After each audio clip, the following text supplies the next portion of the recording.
नहीं चलेगी, नहीं चलेगी, नहीं चलेगी, तानाशाही नहीं चलेगी। हर जोर जुर्म के टक्कर में संघर्ष हमारा नारा है, हर जोर जुर्म के टक्कर में संघर्ष हमारा नारा है। ओबीसी जनगणना झालीच पाहिजे, ओबीसी जनगणना झालीच पाहिजे, ओबीसी जनगणना झालीच पाहिजे। अरे इस देश के मूल निवासी जिंदाबाद जिंदाबाद, इस देश के मूल निवासी जिंदाबाद जिंदाबाद, इस देश के मूल निवासी जिंदाबाद जिंदाबाद। आवाज दो, आवाज दो। जनगणनेत ओबीसी प्रवर्गाचा समावेश करा, समावेश करा, जनगणनेत ओबीसी प्रवर्गाचा समावेश करा, समावेश करा, जनगणनेत ओबीसी प्रवर्गाचा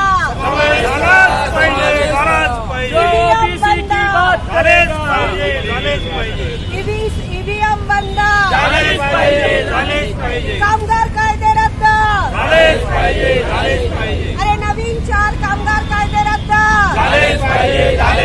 जो ओबीसी की बात करेगा वही देश पे राज करेगा, जो ओबीसी की बात करेगा वही देश पे राज करेगा।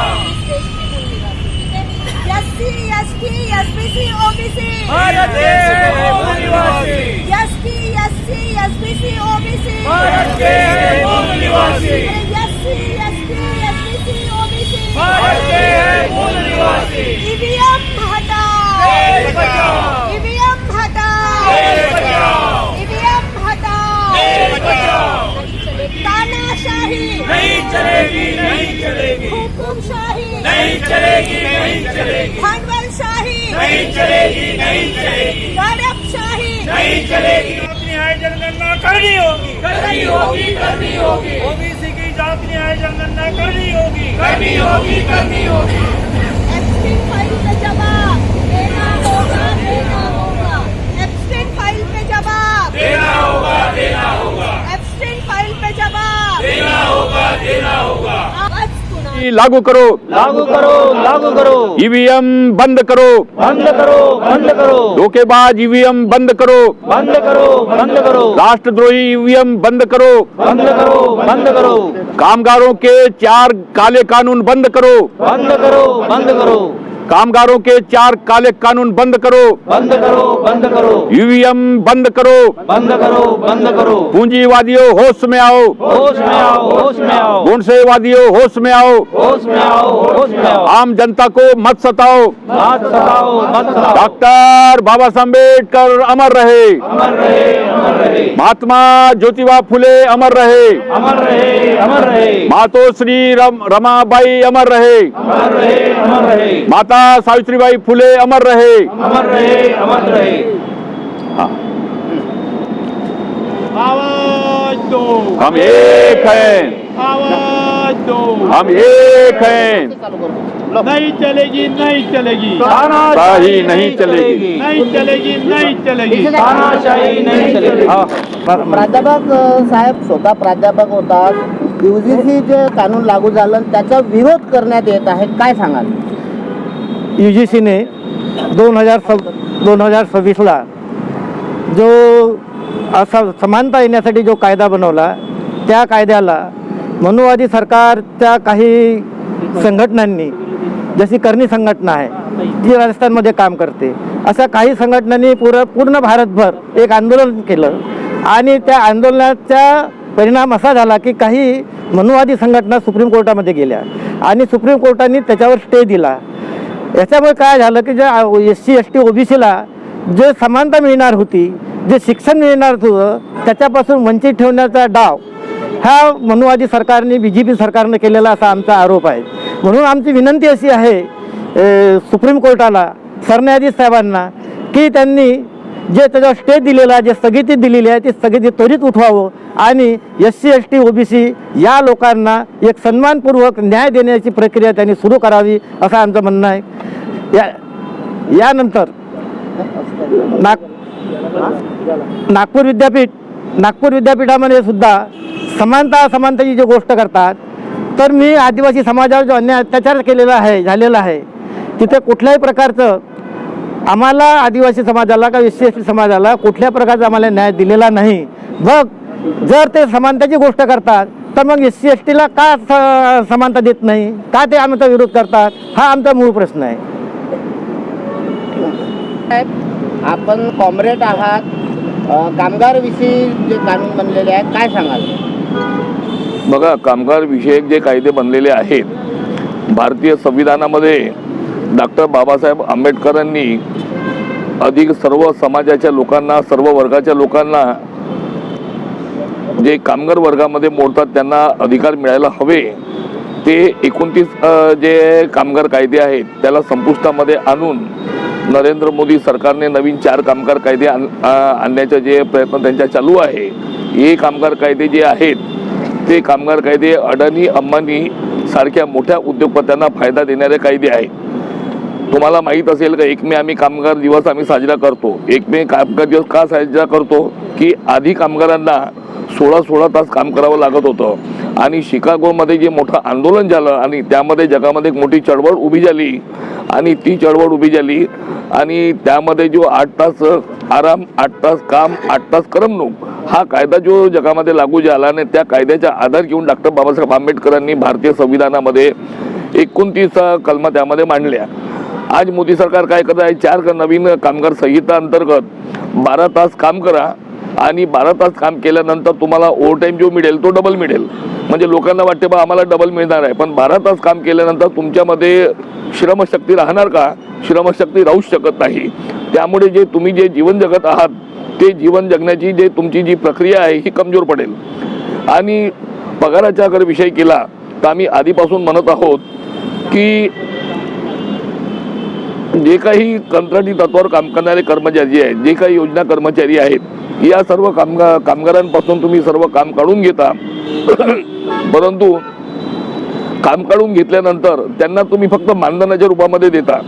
आज महागाई भरमसाठ वाढलेली आहे आणि आज महागाई भरमसाठ वाढल्यानंतर जे काही किमान वेतन जे ठरवण्यात आले आहे 45-46व्या श्रम आयोगाच्या शिफारसी जे 2016ला लागू झाल्या, त्यानंतर श्रम आयोगाच्या कोणत्याही शिफारसी लागू झाल्या नाही आहेत. पण त्यानुसार जे 2016ला श्रम आयोगाच्या शिफारसी लागू झाल्या आणि 2016 नंतर ज्या गतीने महागाई वाढली त्या गतीने कामगारांचे पगार वाढणे हे गरजेचे होते, पण ते वाढले नाही आहे. सर्वोच्च न्यायालयाने निकाल दिलेला आहे की जे शासनाचे काम करतात त्या सर्वांना सरकारी कर्मचाऱ्याचा दर्जा देऊन त्यांना किमान वेतन देण्यात यावं ही गाईडलाईन ही सुप्रीम कोर्टाने दिलेली आहे, पण त्यावर अंमलबजावणी सरकार करायला तयार नाही. आज आमच्या समोर एकच प्रश्न येते, आता इथे जे आंदोलन चालू आहे UGCच्या प्रश्नावर आणि इतर काही विषय आहेत, आता EVMच्या आधारावर काय करत आहेत ते EVM स्वतः हाताळत आहेत. कोणाला निवडून आणायचं आणि कोणाला निवडून नाही आणायचं हे त्यांच्या हाती आहे. त्यांना वाटतं का आमचं काम चांगलं आहे म्हणून आमच्याकडे पडून येत आहेत लोक दुसऱ्या पक्षातून, परंतु तसं नाही आहे. ते फक्त EVMच्या आधारावर निवडून येऊ शकतो म्हणून यांच्याबरोबर हातमिळवणी करत आहे आणि हातमिळवणी नाही केली ते थोडेफार जे भ्रष्टाचारी जे लोक आहेत ते थोडाफार भ्रष्टाचारी लोकांचा भ्रष्टाचार उजागर होईल. EDची त्यांना धमकी देण्यात येत आहे म्हणून त्यांच्याकडे येत आहेत. दुसरा विषय अगर झाला तर जातीवादी प्रवृत्ती यांच्यामध्ये मोठ्या प्रमाणामध्ये फोफावलेल्या आहेत आणि जनतेला पण जातीवादाच्या आहारी पाडून, अंधश्रद्धेच्या आहारी पाडून आता तुम्हाला आता शिवाजी महाराजांची जयंती कालच झाली आहे आणि शिवाजी महाराजांच्या जयंतीच्या आधी एक तुम्हाला विषय खूप वर्तमानपत्रामध्ये TV मध्ये तुम्हाला दिसला. प्रश्न काय आहे की अजित पवार कसे मरण पावले हा विषय सोडून ब्लॅक बॉक्स जळत नाही, परंतु ब्लॅक बॉक्स जळला म्हणतात हा विषय सोडून त्याच्यावर लोकांच्या नजरा लागलेल्या होत्या. पण शिवाजी महाराज आणि टिपू सुलतानच्या वेळेवरच काहीतरी कट कारस्थान करायचे. टिपू सुलतान हा जो आहे त्याच्या फोटो भारतीय संविधानामध्ये आहेत, कारण की टिपू सुलताननी इंग्रजांच्या विरुद्ध लढा दिलेला आहे, त्यांनी स्वतःच्या जीवाची पर्वा केलेली नाही आहे. तो एक व्यक्ती आहे.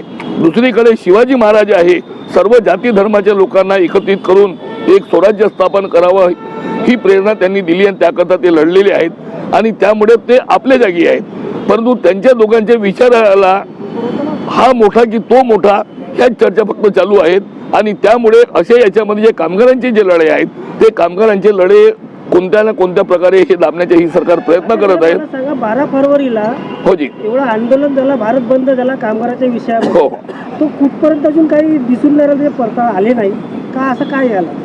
बघा साहेब, ही जी सरकार जी आहे, मी आधीच बोललेलो आहो की अडाणी आणि अंबानी सारख्या मोठ्या उद्योगपत्याच्या हिताची सरकार आहे. आता जे ट्रम्प बरोबर म्हणजे अमेरिकन सरकार बरोबर म्हणा की ट्रम्प बरोबर म्हणा, ज्या काही यांनी वाटाघाटी केलेल्या आहेत, त्या वाटाघाटी अशा आहेत की इथले सर्व उद्योग संपुष्टात आणायचे आणि अमेरिकन माल कमी दरामध्ये भारतामध्ये यावा. नाही, कुठं ना कुठं बघा कामगार ना. युनियन हे मागे पडून नाही राहिली का? कामगार युनियन मागे पडून नाही राहिली. कामगार युनियन आपलं काम करत आहे, आपले आंदोलन करत आहे. परंतु ही सरकार जी आहे दडपशाही करण्याचे ही सरकार प्रयत्न करत आहे. आज त्यांनी जे काही न्यूज चॅनल वगैरे जे आहेत, जे काही मीडिया आहेत, तर त्या मीडियाला मोठ्या मोठ्या जाहिराती देऊन हे कामगार आंदोलन जे होते आहे, तर ते कामगार आंदोलन तुम्हाला दडपून इतर काही बातम्या, ज्या बातम्यामध्ये काही आवश्यक असं काही नाही आहे, असं लोकांना त्याची आवश्यक नाही आहे, ती दाखवण्याचा प्रयत्न करा. UGC बाबत तसं झालं की लोकांना UGC बद्दल काही माहिती नाही आहे, पण याच्यामुळे विद्यार्थ्यांवर मोठी गदा येणार आहे. त्याबद्दल मीडियाने हे दाखवावं, लोकांची समजूत काढावी का UGC मुळे SC ST आणि OBC जे यांना UGC मधून अगर यांना काढलं तर यांचे किती नुकसान होणार, यांच्या मुलाबाळाचे किती नुकसान होणार, याचा अभ्यास करणे गरजेचे आहे. आणि त्यामुळे माझी सर्वांना विनंती आहे की UGCचे जे आंदोलन सुरू झालेलं आहे, हे आंदोलन व्यापक व्हावं, सर्वांनी त्याचा अभ्यास करावा. नवीन 4 कामगार कायद्याच्या विरोधामध्ये जे काही त्रुटी आहेत, त्या त्रुटी दूर करण्याकरता लोकांनी रस्त्यावर यावं आणि मोदी सरकारच्या जे कामगार विरोधी नीती आहे, शेतकरी विरोधी नीती आहेत, त्याच्या विरोधामध्ये रस्त्यावर उतरणे गरजेचे आहे. धन्यवाद साहेब. संविधान चौकामध्ये आपण आहात, यस. एक आंदोलन करत आहात, आपण काय सांगा? मूळ मुद्दा जो होता आमचा आंदोलनाचा, तो होता UGC बिल 2026 लागू करण्यासाठी, आणि त्यासाठी हे आंदोलन आज आम्ही इथे केलेलं आहे. या अनुषंगाने आम्ही बाकीच्या 4 मागण्या घेतल्या आहेत. तो आहे 4 कामगार कायदे रद्द करा, दुसरा आहे OBCचा जनगणनेमध्ये प्रवर्गाचा समावेश करावा, आणि पहिला जो होता तो UGCचा लागू करणे, आणि सर्वात महत्त्वाचा मुद्दा होता तो EVM बंद करा आणि बॅलेट पेपरवर निवडणुका घ्या. या EVM जेव्हापासून आलं, काँग्रेसच्या काळापासून आलं, काँग्रेसनं त्याचा किती उपयोग केला माहीत नाही, परंतु जेव्हापासून हे सरकार आलेलं 2014 तेव्हापासून असं जाणवायला लागलं का EVMच्या भरोशावरती हे बदतमीजी करतात, त्याच्यामध्ये घालमेल करतात आणि सत्तेवर येतात. कारण अनेकदा प्रत्येक वेळेस का कोणती बटन दाबली तरी, म्हणजे पंजा दाबला तर तो BJPच्या कमळावरच जातो, 4 वेळा दाबलं दुसऱ्याला तरी त्याच्यावरतीच जातो. अशा बऱ्याचशा शंका आहेत. आपल्याला माहीत आहे की इथून त्या चंद्रावर जाणाऱ्या व्यानला इथून कंट्रोल केलं जातं, तर ही तर एक मशीन आहे ना. आजच्या जमान्यामध्ये तंत्रज्ञान एवढं पुढे गेलेलं आहे की कुठल्याही बाबतीमध्ये, कुठल्याही यंत्रामध्ये छेडछाड करू शकते. आणि यापूर्वी माहीत आहे EVMमध्ये कुणी म्हणतात 2000 ऑलरेडी त्याच्यात सेट केलेले असतात, कुणी म्हणतात नंतर ते सेट करतात. हा लोकांचा जो आक्षेप आहे याला काय हे करत नाहीत. बाकीच्या सगळ्या देशामध्ये बॅलेट पेपरवर निवडणुका होतात, मग भारतातच का एवढ्या त्याचा जोर दिला जातो? यांना हे गणित कळलेलं आहे. कारण इथल्या मनुवाद्यांना हे माहीत आहे का या देशामध्ये जर सत्ता कायम जर ठेवायची असेल तर सत्तेमध्ये राहायचं आहे. मग सत्तेमध्ये राहायचं आहे तर काहीतरी फेरफार करावाच लागेल. साम दान दंड भेद म्हणतात तसं, त्याचप्रमाणे ह्या EVMचा एक उपयोग ते करत आहेत. असे कसे हो? UPमध्ये सर्व म्हणजे सेकंड याला मोदीच्या विरोधात लाट असताना मोदी निवडून कसा येऊ शकतो? हे थोतांड नाही आहे, यांनी हे केलेलं आहे. EVMचा भरोसा लोकांवर आता उठलेला आहे, आणि म्हणून लोकांसाठी बाबासाहेबांनी एका मताचा 1 व्हॅल्यू 1 वेटचा एवढा मोठा अधिकार दिलेला आहे.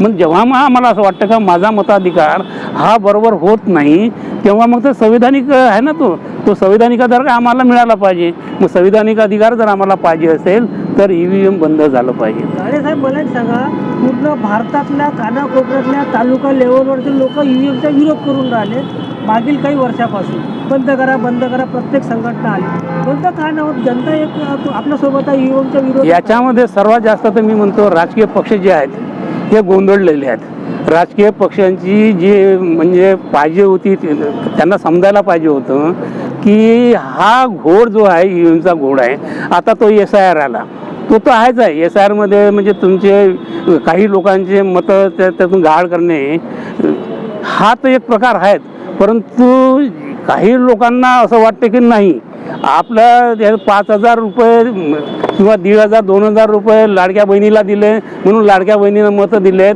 असं होऊ शकत नाही ना. काही महिला म्हणजे सगळ्याच महिला तर माहीत आहे ना का ह्या मोदी नको आहे का, पैसे तर त्याच्या बापाच्या घरातले देत नाही ना, तर ते सरकारचे पैसे आहेत ना, म्हणजे सरकारचे पैसे दिले म्हणून का त्यांना मतं देतील का, हे सगळं समजतं आहे. पण तरीही सर्वात जास्त जबाबदार असेल तर ते राजकीय पक्ष आहे. राजकीय पक्षांना अजूनही अज्ञानामध्ये आहेत. जर या राजकीय म्हणजे काँग्रेसही असो, काँग्रेसलाही जर सत्तेवर यायचं असेल त्यांनी बायकाट का करता येत नाही, बायकाट करा इलेक्शनवरती. जर लोकसभेमध्ये तर पूर्ण पक्ष एक झाले होते ना हो ईव्हीएमच्या विरोधात, हो. मग तरी पण ईव्हीएमच्या विरोधात मग तेच सांगितलं ना, जोपर्यंत बॅलेट पेपरवर तुम्ही एकत्र येणार नाही, त्याच निवडणुकीमध्ये ज्याप्रमाणे तो 240वर आलेले आहे तेच जर ईव्हीएम जर असतं ना तर भुईसपाट झाला 100च्या आतमध्ये आला असता. आणि म्हणून पंजाबमध्ये व कर्नाटकामध्ये बॅलेट पेपरवर जिल्हा परिषद झाल्या, तिथले रिझल्ट आणखी दुसरेच काही आले, तर महाराष्ट्रामध्ये जिल्हा परिषदमध्ये असं काही होऊ शकतं का? नाही, आता आपल्याला माहीत झालं की ज्या प्रकारच्या तिथे कर्नाटक आणखी आता म्हणजे तेलंगणामध्ये ज्या प्रकारे बॅलेट पेपर निवडणुका घेतल्या तर एकदम स्फोट झाला आहे ना.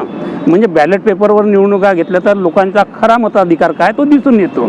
ईव्हीएममध्ये तुम्हाला त्या अधांतरी असता, तुम्ही संभ्रमात असता, माझं मत गेलं का नाही गेलं, मग संभ्रम दूर करायचा असेल तर ईव्हीएम बंद करा. यासाठी जिल्हा परिषद होत आहे, त्यासाठी तुम्ही काय करणार? यासाठी आमची हीच मागणी आहे का जिल्हा परिषदच्या कमीत कमी निवडणुकामध्ये तुम्ही बॅलेट पेपर निवडणुका घ्या. जातं काय, किती नुकसान होणार आहे, किती तुमचं हे होणार आहे. ईव्हीएम मशीन गेल्या 10-15 वर्षापासूनच्या त्या वापरत आहे, त्यांची काय म्हणतात ते संपलेलं पिरियड, त्यांचा पिरियड संपलेला असताना त्याच वापरता बाजूला 2 मशीन ठेवल्या जातात. त्या म्हणतात की या मशीन आमच्या ऐन वेळेवरच्या उपयोगासाठी आहेत, परंतु त्या मशीन केव्हा बदलतात तेही कळत नाहीत. अशा प्रकारचे अनेक घोळ होत आहेत आणि अनेक घोळ केल्या जातात. म्हणून या ईव्हीएमचा वापर बंद झाला पाहिजे. आमची ही जी मागणी आहे ही त्याचसाठी आहे की हे जे 4 मागण्या ज्या आमच्या आज आहेत या मागण्यांवरती सरकारने लक्ष द्यावं. नाही झालं तर आता हळूहळू जनतेचा स्फोट होईल. कारण ह्या जनतेचा स्फोट जर झाला तर गृहयुद्ध व्हायला वेळ लागणार नाही. गृहयुद्ध जर झालं तर इथल्या सत्ताधाऱ्यांना पळ काढल्याशिवाय पर्याय उरणार नाही. साहेब, काय सांगाल, जनगणना होत नाही, जनगणनेवरती आपण भरपूर आंदोलनं केली आहेत, काय सांगाल? बघा, आजचा हा जो आमचा धरणे आंदोलन आहे हे एक प्रकारची केंद्र सरकारला आणि इथल्या राज्य सरकारला आणि सर्वच राजकीय पक्षांना विनंती आणि चेतावणी आहेत. आधीच्या सरकारने काय केलं हे आपल्याला सगळ्यांना माहीत आहे, परंतु आधीच्या सरकारने ज्या चुका केल्यात म्हणून या सरकारला लोकांनी विश्वासाने बसवलं आणि नव्हे तो एक बदल 2014मध्ये लोकांनी घडवून आणलात. कारण 2014मध्ये हे सांगण्यात आलं की बा देशाचे PM हे आता OBC आहेत आणि आम्ही जर सत्तेत आलो तर आम्ही OBCची जातनिहाय जनगणना करणार, हे 2018मध्ये गृहमंत्री राजनाथ सिंगांनी सांगितलं आणि त्यानंतर पुन्हा 19ला लोकांनी या सरकारला सत्तेत आणलं. आता 2019मध्ये सत्तेत आणल्यानंतर PM मोदी साहेब जेव्हा सत्तेत आले त्यांनीच ॲफिडेव्हिट दिलं की आता जातनिहाय जनगणना करण्याची गरज नाही. मग 24चं इलेक्शन येता येता पुन्हा या सरकारने म्हटलं की आम्ही आता जातनिहाय जनगणना करू. आता जर तुम्ही वारंवार म्हणता की जातनिहाय जनगणना करू, तर आता ही वेळ आली आहे की आता पहिलं जे चरण आहे 2026मध्ये हे सुरू झालेलं आहे घरगिनतीचं. परंतु जे राजपत्र प्रकाशित झालं या राजपत्रामध्ये जे 33 कॉलम आहेत, या 33 कॉलममधल्या 12 नंबरच्या कॉलममध्ये ठळक उल्लेख आहेत की SC आणि ST यांची जातनिहाय जनगणना करण्यात येईल, परंतु SC ST आणि अन्य म्हटलं आहेत त्याच्यामध्ये OBC हा उल्लेख नाही आहेत. आमचं म्हणणं आहे की SC ST OBC आणि अन्य असा तो उल्लेख पाहिजेत. OBCचा उल्लेख आपण हेतुपुरस्सर टाळलात म्हणजेच या सरकारला, जे सरकार OBCचे कैवारी आहोत, जे PM सांगतात की मी OBCचा आहेत, जे PM सांगतात की मी मागासवर्गीय तेली समाजाचा आहेत, रमेश पिसे हा तेली समाजाचाच आणि ओबीसी मधलाच तुमच्याच घरातला तुम्हालाच प्रश्न करतो आहेत की मोदी साहेब पहिले तुम्ही लवकरात लवकर जी चूक त्याच्यामध्ये केली ती दुरुस्त करा आणि या 12 नंबरच्या कॉलममध्ये SC ST समवेत ओबीसीच्या सर्व जातींची जातनिहाय जनगणना करू असा तुम्ही कॉलम टाका, तर आम्ही तुमच्यावर विश्वास ठेवणार आणि तुम्हाला खरा ओबीसी आम्ही मानणार. म्हणून पहिले आपण ती दुरुस्ती करावीत, त्वरित करावीत, अन्यथा हा ओबीसी समवेत इथला SC ST मायनॉरिटी प्रवर्ग इव्हन सवर्णही तुम्हाला माफ करणार नाहीत, कारण आपण वारंवार आपले शब्द बदलतात हे आपण प्रूव्ह केलं आहे. पिसे साहेब, आपण प्राध्यापक आहात, ॲडव्होकेट आहात, डॉक्टरेट आहात. इथे UGCचा सुद्धा आपण आज मुद्दा घेतलेला आहे. तर UGC हे फक्त SC आणि ST करतात आहे का? OBC मधले फक्त अवंतिका ताई आहे, तुम्ही आहे, आणखी 1-2 लोक आहे, बाकी OBC झोपलेला आहे, त्यांना कसं जागा करणार? काही सांगा त्यांच्याकरता. तुम्ही ओबीसींनाच चेतावणी दिली आणि हे चांगली गोष्ट आहे. कमीत कमी इथल्या आज इथे अवंतिका असेल, मी असेल, अशोकजी असतील, आमचे काकडेजी, बरीच ओबीसी मंडळी आहेत. संख्येने कमी असली तरी ती आता जागृत होत आहेत आणि ते इतरांनाही जागृत करत आहेत, ही आनंदाची बाब आहे. सगळ्यात महत्त्वाची गोष्ट ही आहे की आपण जो मुद्दा उपस्थित केला आहे UGCच्या 2026च्या कायद्याबद्दल. मी RTM नागपूर युनिव्हर्सिटीचा माजी सिनेट सदस्य आहेत आणि तेव्हा आम्ही बघितलं आहे की बरेचदा SC ST सोबतच ओबीसीच्या विद्यार्थ्यांवरही अन्याय वेगवेगळ्या प्रकारचे ॲडमिशन्समध्ये रॅगिंगच्या माध्यमातून वगैरे होत राहतात. त्याच्यावर एक चांगलं प्रावधानमधून जे काही पायल तडवी आणि आमच्या रोहित वेमुलावर जे प्रकरणं झालीत ती ओबीसींवरही झालीत, ती प्रकाशात आली नाहीत किंवा कमी प्रकाशात आलीत आणि म्हणून केंद्र सरकारने एक चांगलं पाऊल उचललं आणि त्याचा परिणाम म्हणून UGCच्या माध्यमातून ज्या काही रिकमेंडेशन्स गेल्यात त्याचा फायदा घेऊन किंवा त्याच्यावर विचार करून संसदेमध्ये दोन्ही सभागृहामध्ये ते बिल पारित झालं आणि SC ST सोबतच जे 2012पर्यंत SC ST साठी होतं, परंतु 2026मध्ये ते SC ST सोबत OBC साठी UGCमध्ये ते प्रावधान करण्यात आलं. मग OBC SC ST सोबतच दिव्यांग आणि महिलांना प्रतिनिधित्व त्या संविधानामध्ये मिळावं असा तो कायदा होता. परंतु जे सवर्णांची सेवना आहेत अशा काही लोकांनी केवळ नावासाठी आंदोलनं केली. ती आंदोलनही करण्यासाठी इथल्या सत्ताधाऱ्यांनीच त्यांना प्रेरित केलं आणि त्यांच्या माध्यमातून सुप्रीम कोर्टामध्ये PL दाखल करण्यात आलं आणि 20 हजार सेन्सिटिव्ह मॅटर्स सुप्रीम कोर्टामध्ये पेंडिंग असताना त्यांना हात न लावता 5-6 दिवसाआधीच्याच त्या UGCच्या त्या कायद्याला हात लावण्याचं सुप्रीम कोर्टाला एक ब्रह्मज्ञान झालं आणि त्यांनी तुरंत त्याला स्टे दिलात. हे षडयंत्र आहेत, म्हणजे दिल्यासारखं करायचं आणि काढून घ्यायचं.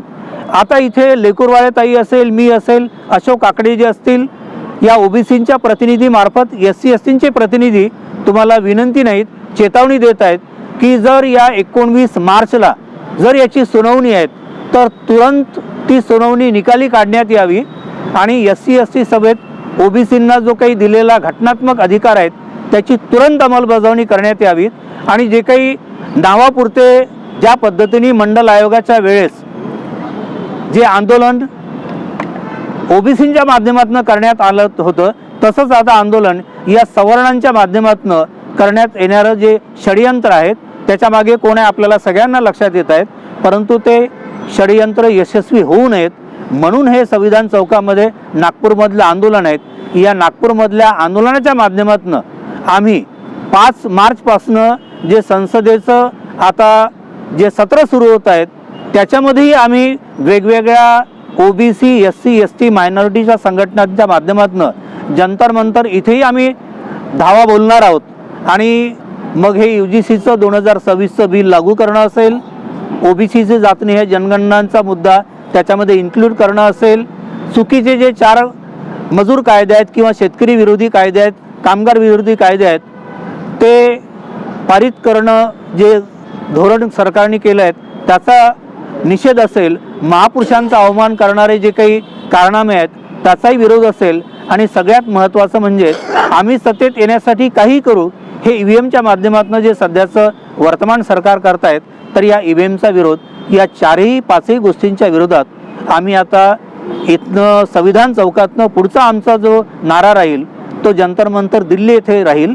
आपण आमच्या या भावना सरकारपर्यंत पोहोचाव्यात म्हणून आम्ही आता आमचं निवेदन कलेक्टरमार्फत राष्ट्रपतींना, PM मोदी साहेबांना, CJ ऑफ इंडियाला आणि सगळ्या जबाबदार प्रतिनिधींना देतोय. धन्यवाद. जय भारत, जय संविधान. नाही, मी वेगळा विषय घेते. आज पुन्हा एकदा मनुस्मृतीकडे आणि गुलामगिरीकडे आपली सुरुवात.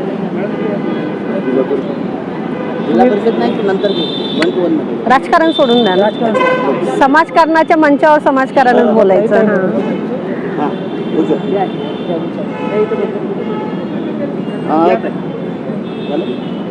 ताई, आजही महिलांना जे स्वातंत्र्य मिळावं ते मिळालेलं नाही. एकीकडे केंद्र सरकार महिलांना आरक्षण म्हणत आहे 50-50, ते मिळालं का? काय वाटतं आपल्याला? खरं तर हा विषय तुम्ही जो विचारलाय प्रश्न हा फार गहन आहे.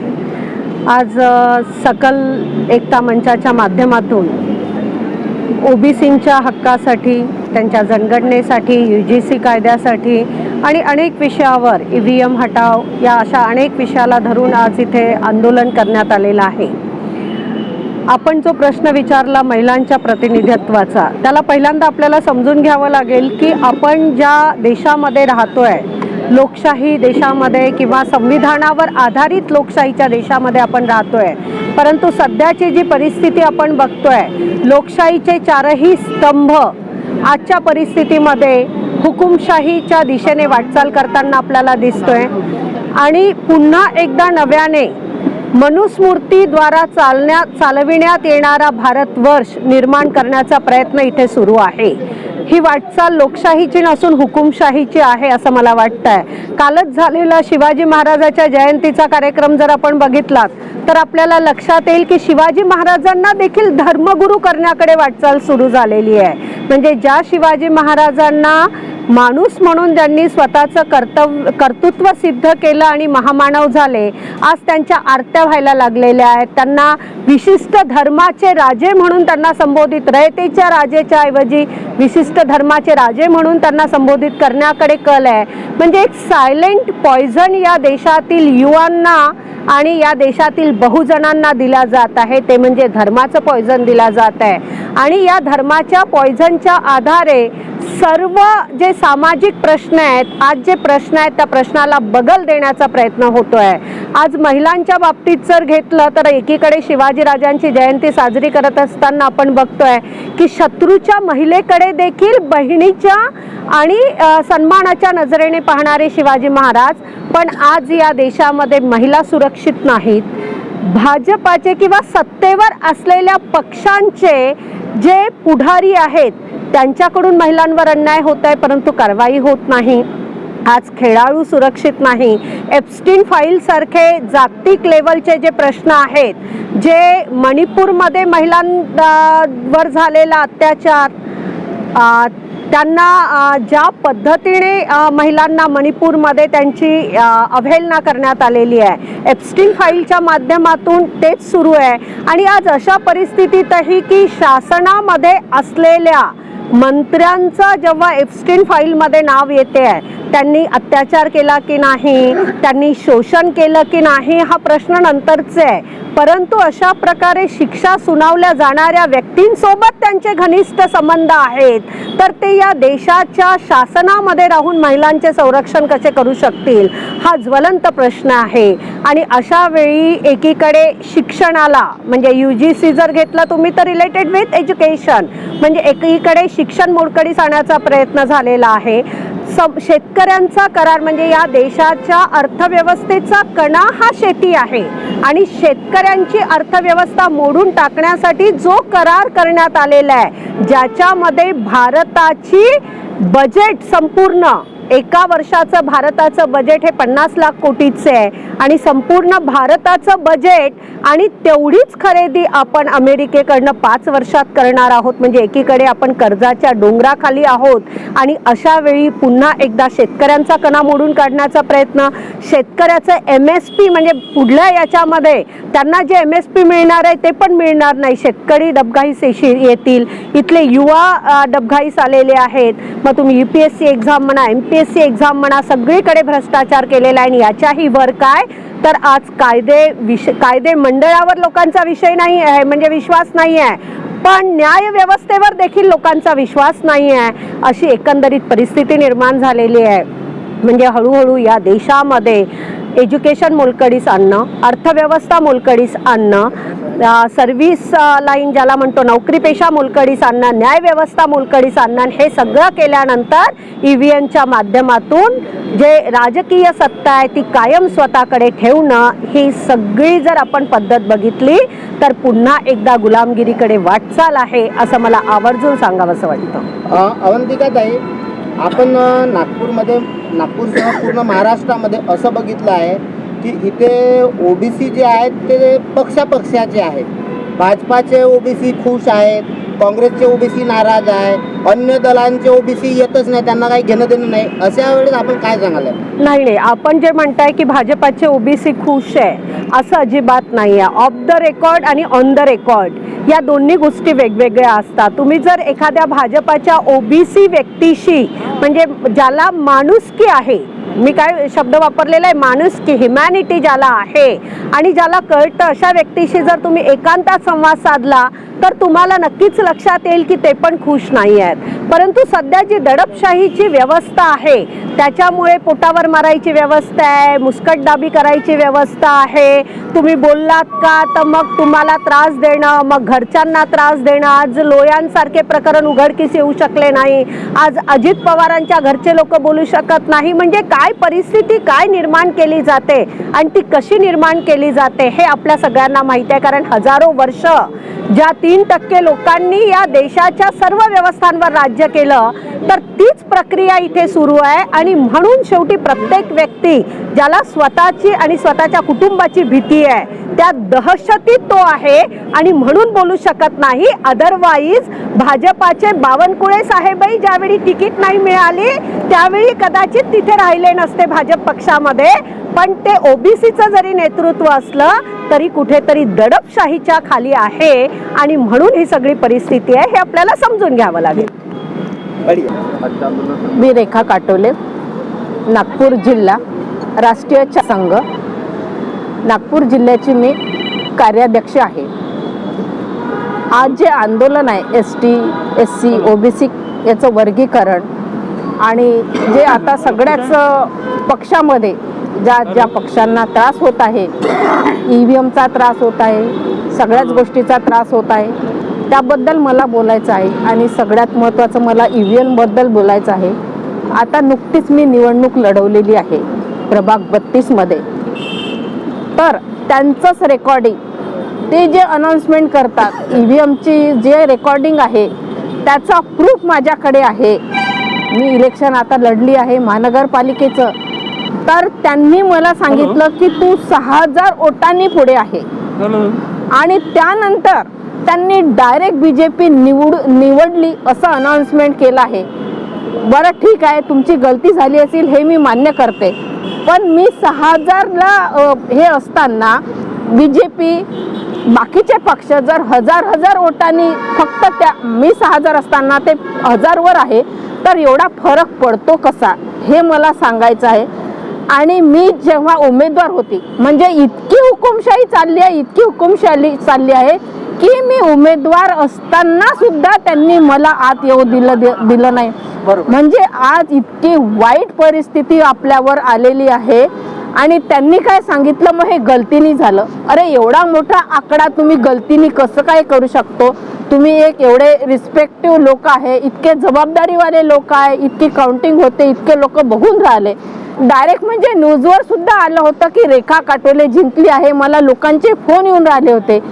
तेव्हा 50% वोटिंग झालेली होती आणि राहिलेली 50% वोटिंग राहिली तेव्हा त्यांनी डायरेक्ट BJP जिंकली.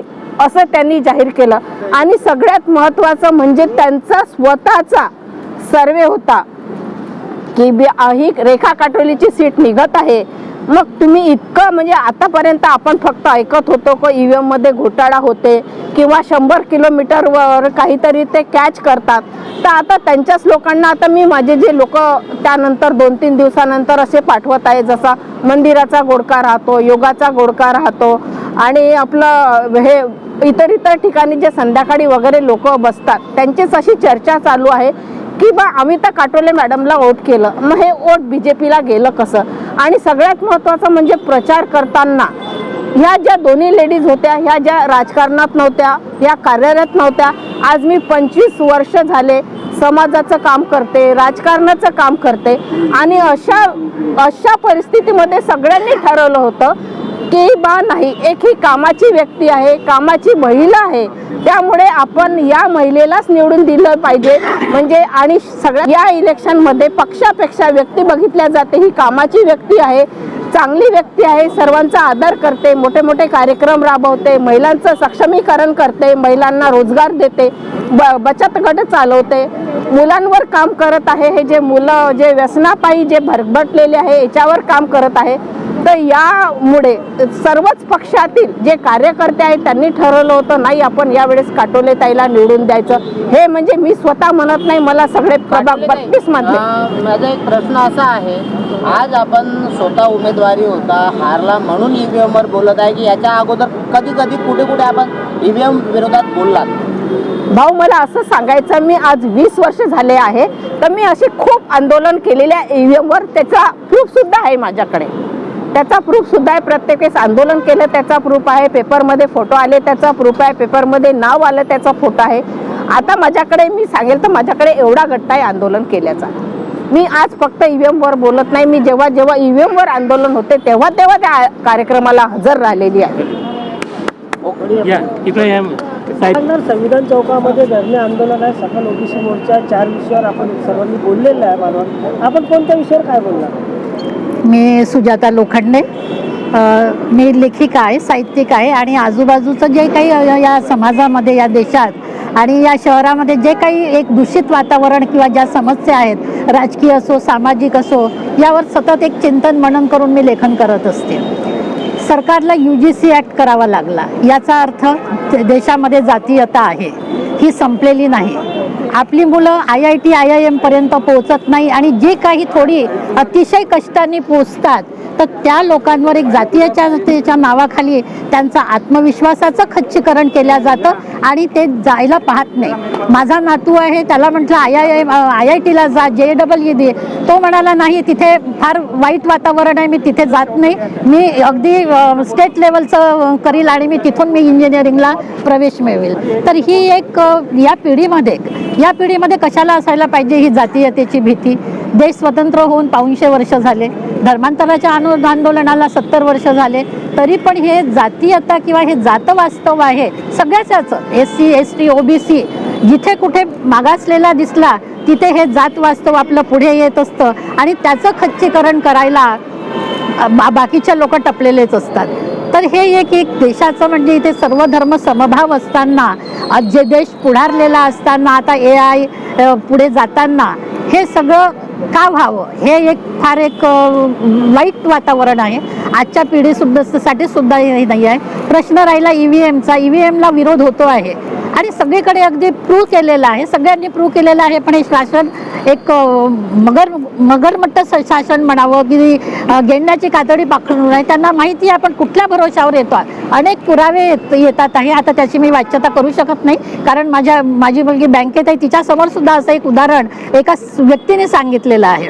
तर असं हे असताना याचा विरोध सगळ्या स्तरावरून होताना का नाही परीक्षा घेत, बदलून बघावं ना. साहित्यिक लोक याच्या विरोधात का नाही आहेत? अधिकतर यायला पाहिजे. लिहिणारे लिहितात, बोलणारे बोलतात, आहेत अनेक लोक आहेत. आमचे जे रुक्मिणी काय ना त्यांचं रुक्मिणी म्हणून एक साहित्यिक आहेत, म्हणजे अनेक साहित्यिक लिहितात, बोलतात ना.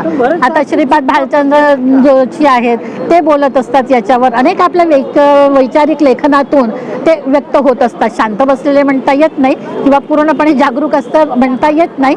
एक मधली फळी आहे ती आहे, याच्यावर चिंतन मनन करून लिखाण करते आहे. आपण प्रत्येक आंदोलनात कार्यक्रमात आपली सक्रिय भूमिका राहते. आपण युवा नेता आहात. ह्या ज्या घडामोडी होत आहेत, आपण आज संविधान चौकामध्ये धरणे आलेले आहेत, आपण काय सांगणार?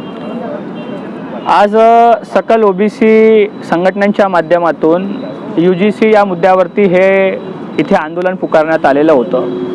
तर समाजातले विविध क्षेत्रामध्ये विविध संघटनेत काम करणारे लोक यांना असं अपेक्षित आहेत की भारतीय संविधानाच्या अंतर्गत जे काही त्यांना मूलभूत अधिकार मिळालेले आहेत ते 100% तंतोतंत मिळावं आणि एका मंचावरती येऊन आपण भारतीय संविधानाला वाचवण्याची, त्याला जोपासण्याची आपण तयारी करावं, यासाठी आम्ही इथे आलेलो आहोत. आम्ही विविध संघटनेतले लोक आहोत, विविध पक्षातले सुद्धा आहोत, पण सामाजिक क्षेत्रामध्ये आणि भारतीय संविधानाच्या हितासाठी आम्ही एकत्रित आलेलो आहोत.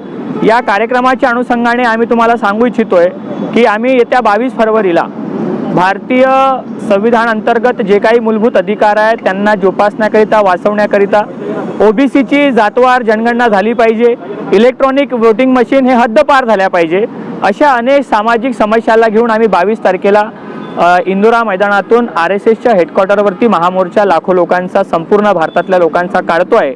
तर आजच्या या कार्यक्रमाच्या अनुषंगाने आणि तुम्ही सर्व पत्रकार बांधवांच्या माध्यमातून तमाम जनतेला आम्ही आवाहन करू इच्छितोय की संविधान वाचवण्याकरिता, OBCची जातीनिहाय जनगणना करण्याकरिता आणि इलेक्ट्रॉनिक वोटिंग मशीन हद्द पार करण्याकरिता हे जो मोर्चा काढण्यात आलेला आहे याच्यामध्ये तुम्ही सामील व्हा, सम्मिलित व्हा.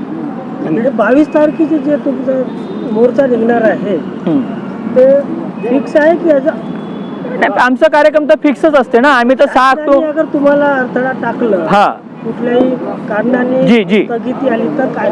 ते आम्ही संघटनांच्या दिशानिर्देशांमध्ये राहून वेळेवरती जे काही आदेश आणि निर्देश येईल त्याचं पालन करू. कारण की आम्ही हे दुसऱ्यांदा केलेलं आहे. पहिल्यांदा तो तुमचा 6 ऑक्टोबरला आम्ही केलंय, तर जेरबरो आंदोलन केलं ना. तर आम्ही स्थिती आणि परिस्थिती पाहून वेळेवरती रणनीतीनुसार काय दिशानिर्देशांनी याचं आम्ही पालन करू.